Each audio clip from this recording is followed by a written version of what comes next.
ఆమేన్. 1 కొరింథీ 3వ అధ్యాయము 10వ వచనం నుంచి మనం చదువుకున్నాము. ఇందులో పౌలు కొరింథీలో ఉన్నటువంటి సంఘస్థులకు దేవుని ప్రజలకు కొన్ని మాటలు బోధిస్తూ ఉన్నాడు, కొన్ని హెచ్చరికలు ఇస్తూ ఉన్నాడు. దేని గురించి ఇస్తానంటే 16వ వచనం చదువుబ్బా.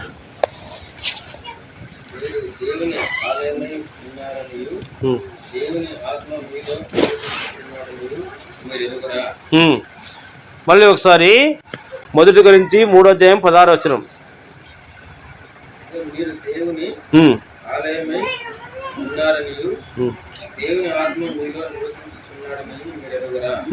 ఇప్పుడు దేని గురించి చెప్తున్నాడు? ఆలయం గురించి. ఆలయమును ఇల్లు అంటాడు ఇక్కడ. దేవుని ఇల్లు లేదా ఆలయము. మీరు దేవుని ఆలయమై ఉన్నారని, దేవుని ఆత్మ మీలో నివసించున్నాడని మీరు ఎరగరా అంటాడు. ఆలయం అంటే దేవుడు నివసించేది కదా. ఇప్పుడు మనము బాలయ్య నిర్మించుకున్నటువంటి నూతన ఆలయంలోనికి వచ్చినాం, లేదా ఇంటిలోనికి వచ్చినాం కదా. ఈ ఇంటిని ఎవరి కొరకు నిర్మించినారు? ఇది ఎవరి కొరకు నిర్మించినారు? ఇది మా కొరక, జేమ్స్ కొరక, అశోక్ కొరక, ఎవరి కొరకు చెప్పబ్బా? మా కొరకు అంటే ఎవరెవరు ఉంటారు అందులో? నీవు, నీ కుటుంబం వాళ్ళు ఉంటారు, ఇక్కడ నివసిస్తావు కదా. వేరే వాళ్లకు స్థలం లేదు, వేరే వాళ్లకు అవకాశం లేదు. అదే నీ రక్త సంబంధులకు, నీ ఆత్మ సంబంధులకు స్థలం ఉంటుంది, చేర్చుకుంటావు. అది కూడా కొద్ది సమయమే కదా. అశోక్ నీకు ఆత్మీయుడు, ఎంతసేపు పెట్టుకుంటావు ఇక్కడ అంతే. తర్వాత జ్యోతి మళ్ళీ రాలేదు ఏమన్నా పంపి అన్నా నీకు ఫోన్ చేస్తాను. జేమ్స్ నీకు ఆత్మీయుడు, ఎంతసేపు పెట్టుకుంటావు ఇక్కడ? అశోక్ కంటే ఎక్కువసేపు పెట్టుకుంటావు అనుకో. అన్నమ్మక్క ఏమప్పా ఇల్లు గిల్లు లేదా అని వస్తారు లేదా? నీవు నీ ఇంటి వాళ్ళు ఇంట్లో ఉంటారు, ఇక్కడ భోంచేస్తారు, ఇక్కడ ప్రార్థన చేస్తారు, ఇక్కడ పడుకుంటారు, విశ్రాంతి తీసుకుంటారు. బయట ఎన్నెన్నో పనులు చేస్తారు, ఎక్కడెక్కడో పోయేస్తారు, అదంతా సరే.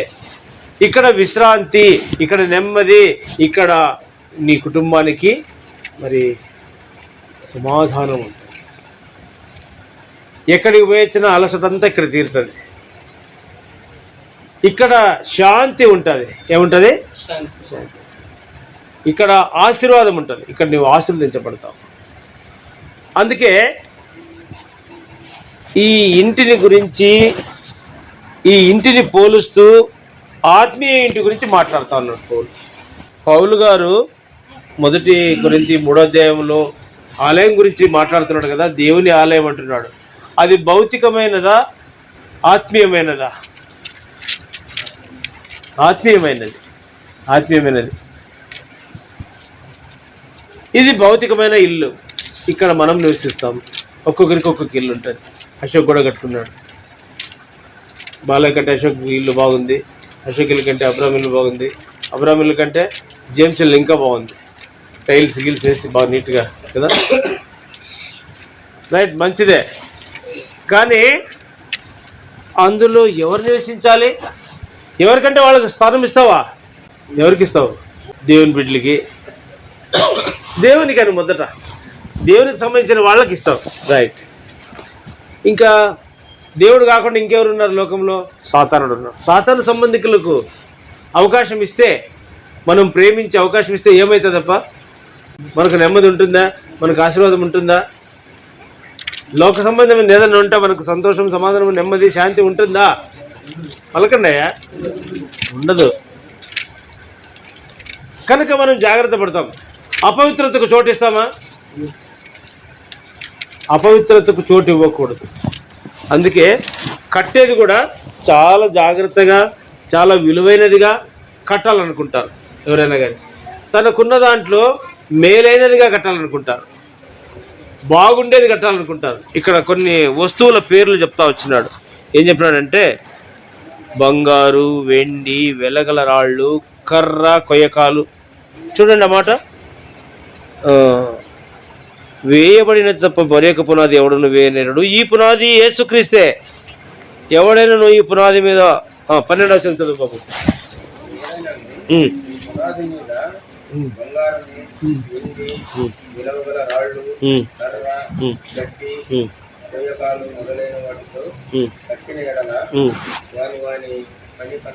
వాని వాని పని కనబడును. ఇప్పుడు చూడండి ఇక్కడ ఎన్ని రకాలు ఉన్నాయబ్బా, వరుసగా చెప్పండి. మొదటిది ఏంది? బంగారు. రెండోది వెండి. బంగారుతో ఇల్లు ఎవరైనా కడతారా? సొలొమోను రాజు తన ఇల్లు, దేవుని ఇల్లు బంగారుతోనే కట్టినాడు. బంగారు గోడ రాళ్ళతో కట్టి బంగారు రేకు బతికించాడు. దూలాలు వేసి దూలాలకు బంగారు రేకు బతికించినాడు. ఇనుప ఖనిజాల వ్యాపారి గురించి విన్నారా? అతని ఇల్లు గురించి చూడకపోయి ఉండొచ్చు, వినింటారు కదా. బంగారు తల్లిలో మాత్రమే కాదు నాయన, ఆయన కూర్చునేది బంగారదే, కుర్జీ, ఆయన పడుకునే మంచం బంగారదే, ఆయన కూర్చునే సింహాసనము లాంటిది కుర్జీ బంగారుది. ఇంట్లో వస్తువులన్నీ బంగారువే.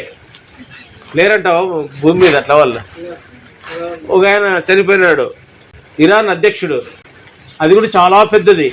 ఆయన ఇల్లంతా కూడా బంగారంగా చేయించినాడంట. ఆయన కూడా బాత్రూమ్ మొదలుకొని బాత్రూంలో వాడే పరికరాలన్నీ, చెంబు అట్లాంటివన్నీ కూడా బంగారువే. ఇంకా ఇంట్లో బెడ్రూమ్లో ఇంకెట్లుంటుంది, అంత బంగారే.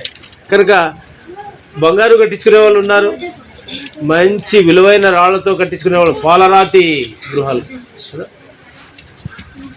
గ్రానైట్, మహారాష్ట్ర గ్రానైట్ అని, రాజస్థాన్ గ్రానైట్ అని విలువైన గ్రానైట్లు తెప్పి చేస్తూ ఉంటారు. కింద గ్రానైట్, గోడలకి గ్రానైట్, పైన టాప్ కూడా గ్రానైట్ వేస్తారు. ఎట్లుంటుందంటే పాలు పోసి పాలు ఎత్తుకునేటట్లుంటాయి. ఇక కొంతమంది మామూలు రాళ్లతో, ఇక్కడ కొండలో దొరికే రాళ్లతో కట్టుకుంటారు. అవి లేకపోతే ఇటుకలతో కట్టుకుంటారు కదా. అవి లేకపోతే గుంజలు నాటుకొని వాసాలు ఇట్లా వేసుకొని పైన గడ్డి వేస్తారు, జమ్ము గడ్డి వేస్తారు. దాన్ని ఏమంటారు? కొట్టమంటారు. కనుక రకరకాల ఇండ్లు ఉన్నాయి. అది కూడా ఇల్లే, అందులో నివాసం చేస్తారు కదా. ఇప్పుడు కొట్టంలో ఉండేవాళ్ళు ఆ ఇంటిని ఎంతో శుభ్రంగా చేసుకుంటారు. కింద బండలు లేకపోతే పేడ అలుక్కొని ఎప్పటికప్పుడు దుమ్ము రేక్కోకుండా, మురికి రాకుండా, చెత్త రాకోకుండా దాన్ని శుభ్రం చేసుకుంటా అంటారు. ఊడుస్తారా? పొద్దున్న లేస్తేనే, పొద్దున్న ఒకసారి ఊడుస్తారు, మధ్యాహ్నం ఒకసారి ఊడుస్తారు, సాయంత్రం కూడా ఊడుచుకుంటారు.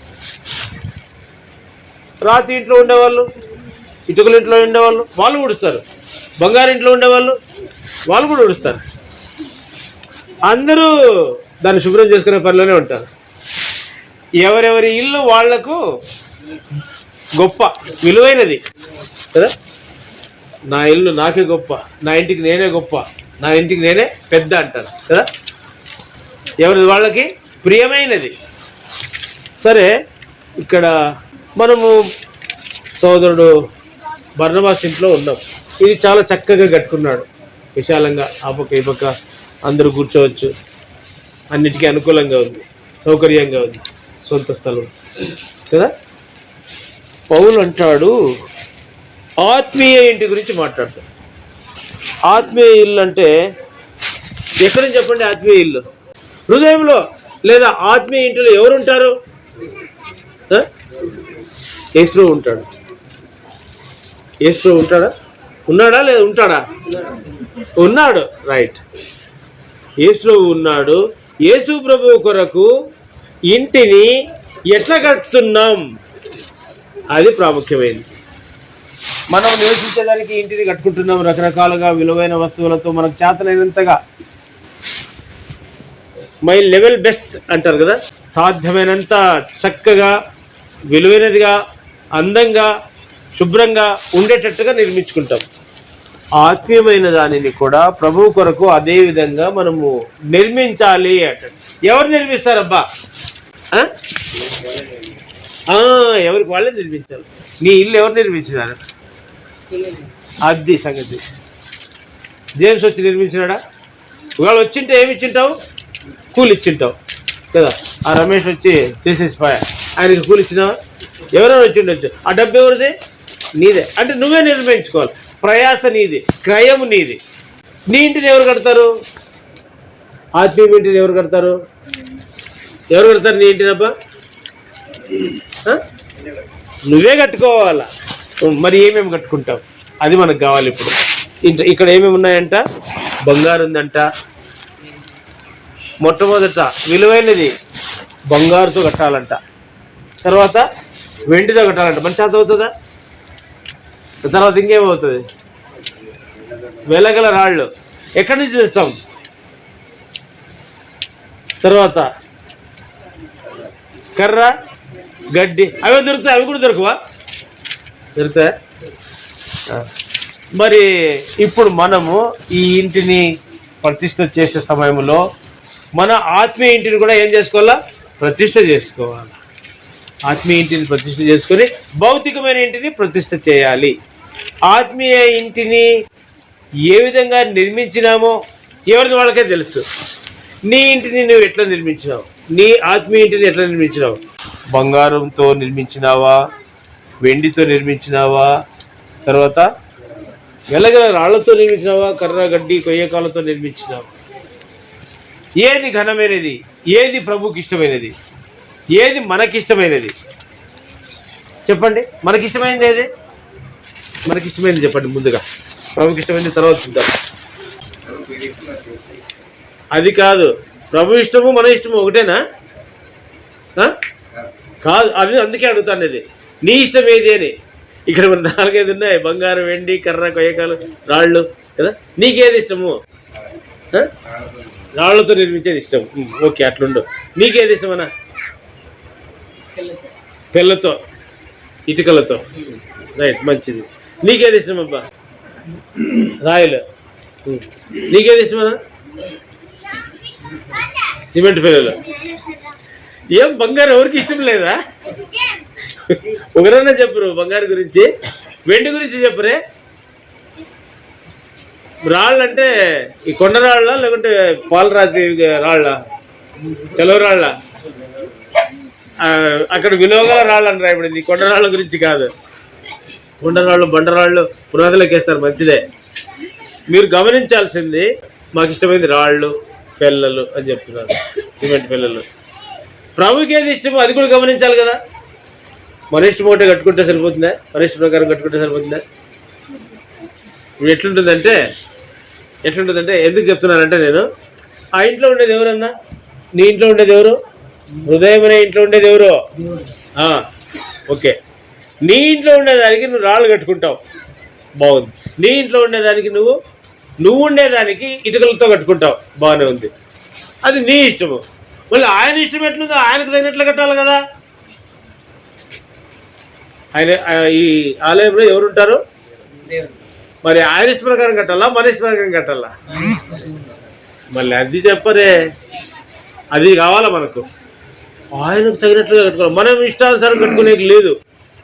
మన ఇష్టాన్ని కట్టుకుంటే నువ్వే వండుకోపోయా అంటాడు. ఆయనకు మొట్టమొదటిది ఏం కావాలా? బంగారుది కావాలా. బంగారు దేనికి సాదృశ్యంగా ఉంది తెలుసా?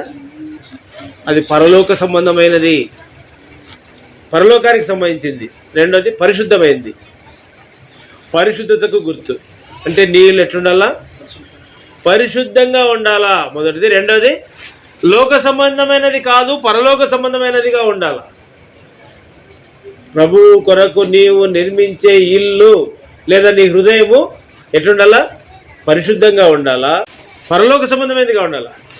అనగా ఈ లోక సంబంధమైనది ఏది హృదయంలో ఉండకూడదు, పరలోక సంబంధమైనది ఉండాలి. పరలోక సంబంధమైనది ఎవరుంటారు? పరలోకంలో దేవుడు ఉంటాడు.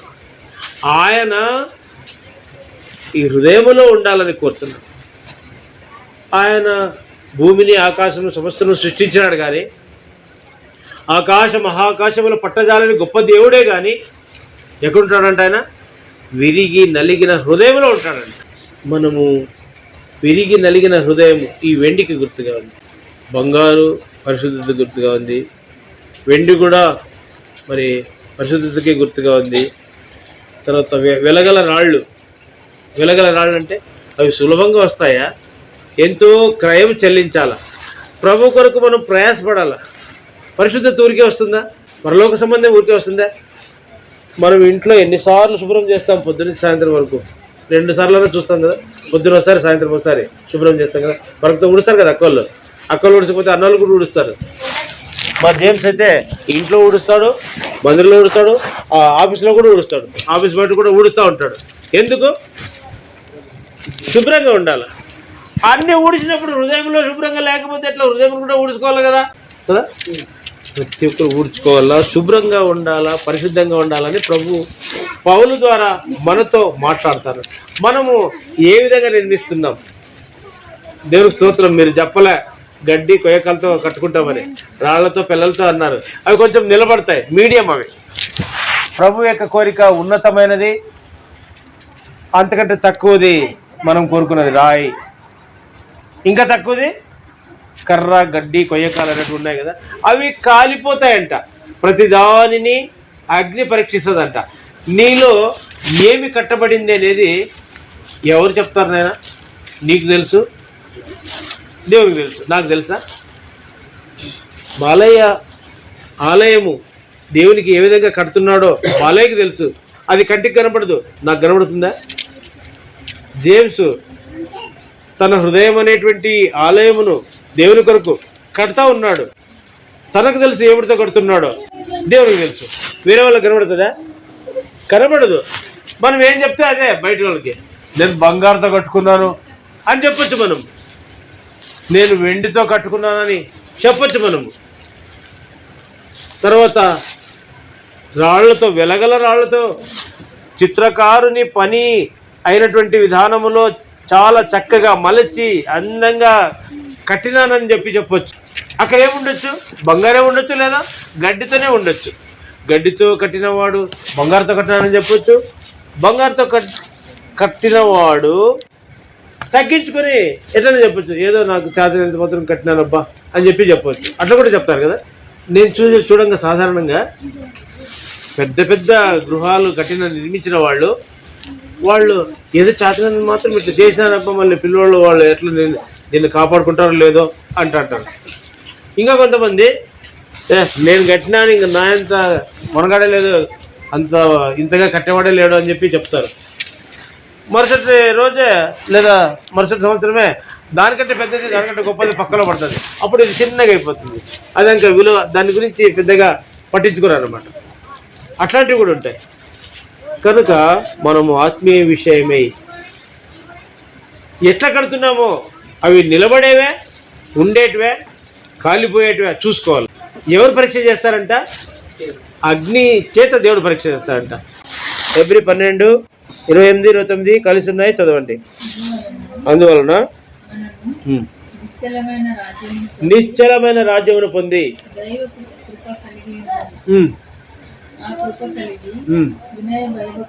వినయ భయభక్తులతో, ఎట్లంట? వినయ భయభక్తులతో దేవునికి ప్రీతికరమైన సేవ చేయదము, అది ఇల్లు నిర్మించుట అంటే. తర్వాత ఏలైనగా మన దేవుడు ఎట్లా అన్నాడు? దహించు అగ్ని అయి ఉన్నాడు. ఎవరిని దహిస్తాడు? మనము చేసిన పనిని దహిస్తాడంట. చూడండి, పరీక్షిస్తాడంట ఇది సరైందా కాదని. ఇప్పుడు మళ్ళీ 1 కొరింథీ 3వ అధ్యాయంలోకి రండి. 1 కొరింథీ 3వ అధ్యాయంలో మనం చదువుకున్న భాగంలో అక్కడ చెప్తాడు, స్పష్టంగా చెప్తాడు, అగ్నియే వాటిని పరీక్షించును అంటాడు. 1 కొరింథీ 3వ అధ్యాయము 12వ వచనం 13వ వచనం. ఎవడైనాను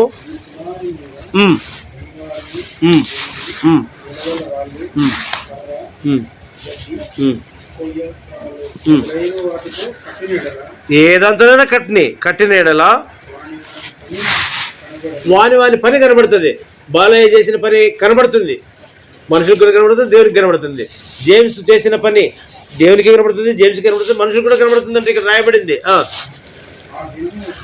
ఆ దినము దానిని తేటపరుస్తుందంట. ఆ రోజు వచ్చేంత వరకు కనబడకపోవచ్చు, ఆ రోజు వచ్చినప్పుడు అందరికీ కనబడుతుంది. అది అగ్ని చేత బయలుపరచబడును. ఎట్టిదో దానిని అగ్నియే పరీక్షించును. ఎవరంటప్ప ఇంటిని పరీక్ష చేసేది? ఈ ఇంటిని ఎవరైనా పరీక్ష చేయొచ్చు, బాగుందా లేదా, భద్రంగా ఉందా లేదా అని చూస్తారని చెప్తారు. ఆత్మీయ ఇంటిని ఎవరు పరీక్ష చేస్తారు? దేవుడే పరీక్ష చేస్తాడు. దేంతో పరీక్ష చేస్తాడు? అగ్ని చేత పరీక్ష చేస్తాడు. అగ్ని చేత అంటే అగ్ని తీసుకొచ్చి దాని మీద వేస్తే ఏమవుతుంది? కర్ర గడ్డి కొయ్యకాలు అయితే ఏమైపోతాయి? కాలి బూడిదైతే ఇంక ఉండవు. అవి రాళ్లతో ఉండినవైతే అవి కూడా కొంచెము కష్టమే, నల్లగైపోతాయి, పగిలిపోతాయి. కరెక్ట్. మనం పొయ్యిలో చూసింటాం కదా, పొయ్యి గుండెలో పెడతాము, పగిలిపోతా అంటే 2 నెలలకు ఒకసారి 3 నెలలకు ఒకసారి అబ్రాహ్మణ గుండెలు తెచ్చి పెడతా అంటాడు, బాలయ్య గుండెలు తెచ్చి పెడతా అంటాడు పొయ్యికి. ఇల్లు కట్టినప్పుడు ఇల్లు కూడా కాలితే ఏమవుతుంది? ఆ రాళ్ళు కూడా పగిలిపోతాయి. మరి ఇంకా ఏమేమి ఉన్నాయి? వెండితో నిర్మించబడితే ఉంటుంది, అది బంగారుతో నిర్మించబడితే ఎంతైనా అగ్ని రాని, అగ్ని వస్తే బంగారును అగ్నిలోకి వేస్తే ఏమవుతుందంటే బంగారులో ఉన్న మలినమంతా పోయి ఇంకా పరిశుద్ధమవుతుంది. చూసారా, బంగారు వస్తువులు కంసలి వాళ్ళకి ఇస్తే దానిలో ఉన్న మైల మస్టు అంతా తీసివేసి శుద్ధి చేసి కొత్త ఆవరణం తయారు చేసిస్తారు కదా. అట్లాంటి క్రియలు, అట్లాంటి కట్టడాలు మనము ప్రభువుకు నిర్మించి ఇవ్వాలంట. మన హృదయము లేదా మన ఆత్మ ఏమిటితో నిర్మించబడాలా? బంగారంతో నిర్మించబడాలి. బంగారం ఇంతకుముందు ఏం చూసుకున్నాము? పరలోక సంబంధమైనది చూసుకున్నాము, పరిశుద్ధమైందని చూసుకున్నాం. కనుక మన హృదయంలో ఎప్పటికీ పరిశుద్ధత ఉండాలా, పరలోక సంబంధమైనదే ఉండాలా. లోక సంబంధమైనవి ఏవి మనల్ని బంధించేటివిగా ఉండకూడదు, ఆకర్షించేటివిగా ఉండకూడదు, లోపరుచుకునేటివిగా ఉండకూడదు. అర్థమైందా? లోక సంబంధమైనవి ఏంటివి? శరీరాశ, నేత్రాశ, జీవ ఉండము. భలే చెప్పినావు, కరెక్ట్. ఏమేమి ఆశ చూపిస్తుంది, ఏమేమి ఆశపడుతుంది శరీరం? శరీరాశ అంటే రకరకాల వస్తువులను చూస్తే ఆకర్షిస్తాం, బట్టలు చూస్తే ఆకర్షించబడతాం కదా, మనుషులు చూస్తే ఆకర్షించబడతాం. అర్థమైందా? ఇంకా తాగుడు ఆకర్షిస్తుంది, ఆకర్షించదా? ఎన్నిసార్లు పడిపోయేది? అర్థమైందా? అట్లే పడతా ఉందామా? ఇల్లు కడదామా? కట్టల్లా. జ్ఞానం ఉండద్దా కొంచెమన్నా? మనం దేంతో కడుతున్నాం అనేది. మనం ఎవరికి కడుతున్నాం ఇల్లు? దేవునికి. ఎట్లా కడుతున్నాం ఇల్లు చూసుకోవాలా. మనం ఈ లోక సంబంధమైన వాళ్ళం కాదు, పరలోక సంబంధమైన వాళ్ళు. మనం ఎక్కడుంటాము చనిపోయిన తర్వాత? కనుక అది నిశ్చయత మనకు ఉంది, అది ఎప్పటికీ మర్చిపోకూడదు. ఆకర్షించినప్పుడు, బంధువులు లాగినప్పుడు, లోక సంబంధమైనవి లాగినప్పుడు మనం మన పరిస్థితి ఇది, మనము లోక సంబంధమైన వాళ్ళం కాదు, మనం పరలోక సంబంధమైన వాళ్ళము, మనం అది చేయకూడదు, అది తాగకూడదు, అది తినకూడదు, వాళ్ళతో కలిసి పోకూడదు, వాళ్ళతో సహవాసం చేయకూడదు, మనం పరలోక సంబంధమైన వాళ్ళని గుర్తుపెట్టుకుని నడుచుకుంటే అది ఆత్మీయులు కట్టబడుట. అర్థమైందా? ఏంప నువ్వు ఎవరు వాడు? చచ్చేంత వరకు గుర్తుపెట్టుకోలేదు. నువ్వెవరు వాడబ్బా? జేమ్స్, నువ్వెవరు వాడు? ఎవరి కోసం ఇల్లు కడుతున్నావు? దేవుని కోసం 4-5 ఇండ్లు కడుతున్నావు, మంచిదే. అది నీ కొడుకులకి ఇస్తావు, బిడ్డలకి ఇస్తావు, నీ భార్యకి ఇస్తావు, మంచిదే. దేవునికి ఏమి ఇస్తావని నువ్వు, అది ముఖ్యమైనది. అవి ఎట్లా కడుతున్నావు? దేంతో కడుతున్నావు? అబ్రాహ్మణ, మన ఇల్లు ఎట్లా కట్టబడాలా, ఎట్లా కట్టాలా అనేది పౌలు మనకు బోధిస్తూ ఉన్నాడు. ఈ భౌతికమైన ఇల్లు అది సరే కొద్ది రోజులు ఉంటుంది, తర్వాత ఈ భూమి అంతా కూడా ఏమైపోతుందప్ప? 2 పేతురు 3వ అధ్యాయం ప్రకారం పంచభూతములు మిక్కటమైన వేండ్రముతో లయమైపోయినవి అంటాడు కదా. ఎంత పెద్ద బిల్డింగ్ అయినా కూడా ఉంటుంది, అది ఈ భూమి అంతా కాలిపోతుంది. ప్రకటన 21:1 చూస్తే క్రొత్త ఆకాశము, క్రొత్త భూమి వస్తుందంట. నూతన యెరూషలేము తన భర్త కొరకు అలంకరింపబడిన పెండ్లి కుమార్తె వలె దిగివచ్చుడు చూస్తాడంట. మనం కూడా ఆ నూతన ఆకాశంలోనికి, నూతన యెరూషలేములోనికి, పరలోకంలోనికి వెళ్తాం.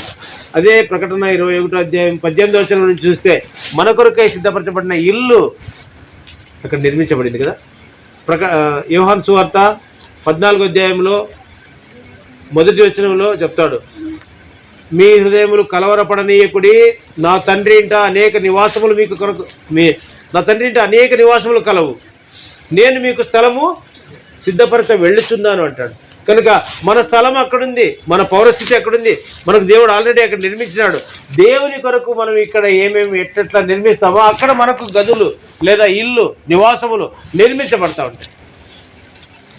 హెబ్రీయులకు రాసిన పత్రిక 11వ అధ్యాయంలో విశ్వాస వీరులందరూ కూడా తమ తమ ఇండ్లు ఎట్లా నిర్మించబడినాయో అక్కడ చూస్తూ దానికి నమస్కారం చేశారంట, ప్రభువుకు నమస్కారం చేశారంట.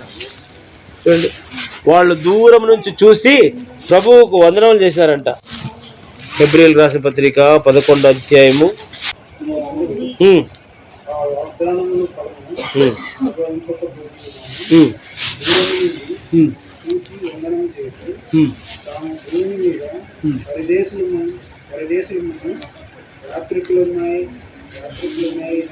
ఉన్నామని ఒప్పుకొని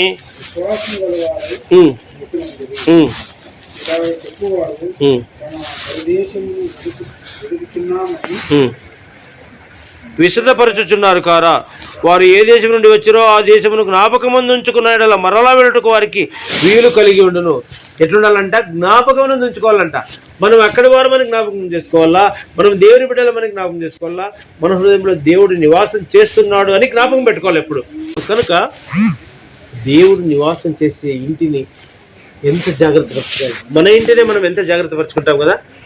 మన ఇంటిని, ఇది కొద్ది రోజులు ఉండే ఇల్లు, మనము మహా అంటే ఒక 50 ఏళ్ళు ఉంటాం అనుకో, దీంట్లో 100 ఏళ్ళు ఉంటామా, అంతవరకు ఉండే ఇంటిని మనం ఎంత జాగ్రత్తగా ఎంత ప్రేమగా చూసుకుంటాం కదా. ఎక్కడికి పోయినా మన మనసు ఎక్కడ ఉంటుందబ్బా? బాలయ్య ఎక్కడన్నా పిలుస్తూ ఉంటాం, ప్రార్థనకు సువార్తకు పోతూ ఉంటాము, పల్లెల పరిచయకు పోతూ ఉంటాము. రాబాలయ్య అంటే అన్న అక్కడ కానీ ఇల్లన్న ఊసే ఉంటుంది, ఇంటి దగ్గర ఎట్లా ఏమో చుట్టూ లేదు, ఇంటి దగ్గర ఒకరే ఉంటారన్నా, ఇంటి పక్కే మనసు అంతా. అవునా కదా? ఉంటుందా? నీకుండదా? మా జేమ్స్కి కూడా ఉంటుందా ఉండదప్ప? మా జేమ్స్కి అట్లేం లేదు, ఇల్లు నడమద్దుంది. నేను ఆఫీస్ దగ్గర పండుకుంటాను, ఒకసారి ఆయన పేరేం పేరు, మంది ఆఫీస్ ఎదురుకుండే వాళ్ళ ఇల్లు పండుకుంటా చూడు ఎప్పుడు, వాళ్ళ ఇల్లు సీనా ఇంట్లో పండుకుంటాను, లేకుంటే మా అన్ని ఇంట్లో పండుకుంటాను. అది భౌతికంగా సరిపోతుంది కానీ ఆత్మీయంగా అట్లా కాదు. నీ ఇంట్లోనే ఉండాల.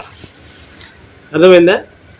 ఆత్మీయంగా నీ ఇల్లు ఏదో అది గుర్తుపట్టాలా, దాని మీదే మనసు ఉండాలా. ప్రభు చెప్పేది అదే. వాళ్ళు అదే జ్ఞాపకమునందు ఉంచుకున్న ఎడలా అక్కడికి వెళ్తారు, లేకపోతే వెళ్ళగలరా? చాలామంది దారి తప్పిపోతూ ఉంటారు, చాలామంది మర్చిపోతూ ఉంటారు, కనుక తప్పిపోతూ ఉంటారు. అట్లా ఉండకూడదు. మనము దేవుని కొరకు మనము నిర్మించే ఇంటిని ఎట్లా నిర్మిస్తామో చూడాలా. ఘనమైనదిగా నిర్మించాలా, తర్వాత విలువైనదిగా నిర్మించాలా, ప్రేమతో నిర్మించాలా. ఎట్లా? దీన్ని ప్రేమతో నిర్మించుకున్నావా, లేకుంటే ఏదో పట్టినట్టుగా నిర్మించుకున్నావా? ఎంత ప్రేమ ఉంటుందో, నీ భార్య కంటే దీని మీద ప్రేమ ఉంటుంది, పిల్లల కంటే ఎక్కువ ప్రేమ ఉంటుంది దీని మీద కదా. అశోక్ మీద ఎక్కువ ప్రేమ, ఇంటి మీద ఎక్కువ ప్రేమ. నిజం చెప్పాను. అశోక్ అంటే ప్రాణమే. గుండెకాయకు వస్తే గుండెకాయలో ఎన్ని ఉంటాయి గదులు? 2 గదులు ఉంటాయి. ఒక గదిలో అశోక్ ఉంటాడు, ఒక గదిలో జేమ్స్ ఉంటాడు. కానీ ఈ ఇంటికే ఎక్కువ స్థానం ఉంటుంది కదా. ఎవరికి ఎక్కువ స్థానం ఇస్తాం? యేసుప్రభుకి ఇవ్వాలి నాయన. యేసుప్రభుకు మనం స్థానం ఇస్తే మనలో యేసుప్రభు ఉండి మనల్ని ఆశీర్వదిస్తాడు. యోహాను సువార్త 15వ అధ్యాయము 3వ వచనం 4వ వచనం చదవన్నా. నా యందు నిలిచి ఉండుడి, నేను మీ యందు నిలిచి ఉన్నాడు. యేసు ప్రభు మనలో నివసిస్తాడంట. కానీ ముందు ఏమని చెప్పినాడు? మీరే నా యందు నిలిచి ఉండాడంట. మీరు నా యందు నిలిచి ఉండండి, అప్పుడు నేను మీ దగ్గరకు వస్తానంటాడు. నేనే ముందు మీ దగ్గరకు వస్తాను, నువ్వు ఆడున్నా నీ దగ్గరకు వస్తానని చెప్పలే, ఎట్లున్నా నీ దగ్గరకు వస్తానని చెప్పలే, ఏం చేసినా నీ దగ్గరకు వస్తానని చెప్పినాడా? లేదు. నా దగ్గరికి రావాలంటే ఎట్లా రావాలా? మోషే దగ్గరికి పోతా అంటే పొద దగ్గరికి ఏమన్నాడు? మోషే అక్కడే ఆగు, ఇది పరిశుద్ధమైన స్థలము, నువ్వేం చేయాలా? నీ చెప్పులు వీడు అంటే నీ కాళ్ళు అపవిత్రమైనవి, నీ నడక అపవిత్రమైంది, అవి సరి చేసుకొని నా దగ్గరికి రా అంటాడు. యోహాను సువార్త 15వ అధ్యాయంలో 3వ వచనంలో 4వ వచనంలో చెప్తాడు కదా, నా యందు నిలిచి ఉండండి అంటే, నా దగ్గర రాని అంటే ఊరికే రండి అంటాడా? ఎట్లున్నారా అండి అంటాడా? పరిశుద్ధం చేసుకుని రండి.